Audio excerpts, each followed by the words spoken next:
दिनैहाय 22 नं दरंगाजुलि समस्तिनि बिजाथि हिसाबै आङो नमिनेशन बिलाइ गथायनो थांगासिनो दङ आरो बेनिनो गिबि हाबाफारि हिसाबै जोंनि गोथार बाथौ थानसालियाव दिनै जों आरज गाबदों आफा बोराइ बाथौनि सेराव जे नमिनेशन गथायनाया मोजाङै मोजां जाफुंलांनो हाथों।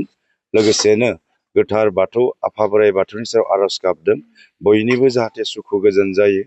दा बे हिसाबै जोङो दिनै आंनि गावनि गामिनि बाथौ थानसालियाव रायजो राजाजों खौसेयै जों आरज गाबनानै जोंनि हाबाफारिखौ जागायजेनदों।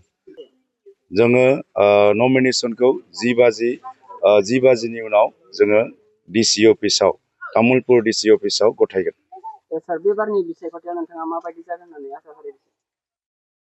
बे बारनि बिसायख'थि जिहेतु थांनाय बाय इलेक्शनाव गोबां रोजा रोजा सुबुंफ्रा आंखौ एमएलए हिसाबै सायख'दोंमोन आरो बे बारनि जि काउन्सिल बिसायख'थि बे बिसायख'थियावबो रोजा रोजा सुबुंफ्रा गुबुन गुबुन हारिनि सुबुंफ्रा आंखौ बिसायख'थियाव भट होनानै देरहाहोगोनखौ आङो 100% मिजिंथिदों आरो फारफ्रोमबो दिगनिफ्राय आरो मोनफ्रोमबो हारि हारिसानिफ्राय दिनैहाय जोंनि UPPL दोलोनि फारसे अनसायनाय बोर सानस्रिनाय आरो गाहाम हामलायनाया दिनै फैदों।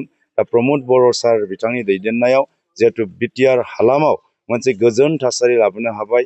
गुबुन गुबुन हारि हारिसानि गेजेराव खौसेथि अनलायनाय लोगोसेनो गासै बिटिआराव जिहेतु जौगानाय मोनसे थासारि सोमजिबाय। दा बेफोर गासैखौबो दिनै मोनदांथिनानै गासैबो माहारिफ्रा प्रमद बर' सारनि दैदेननायाव UPPL दोलोखौ दिनै बिसायख'थियाव देरहाहोनो थाखाय साखाफारा गाव गावनो ओंखारबोदों आरो बेनो फोरमान UPPL 2025 मायथाइनि जि 22 सेप्तेम्बराव जानो गोनां बिसायख'थि बेयाव गासैबो समस्तियाव देरहानानै आलादायै गाव हारसिं सरकार दानो हागोन।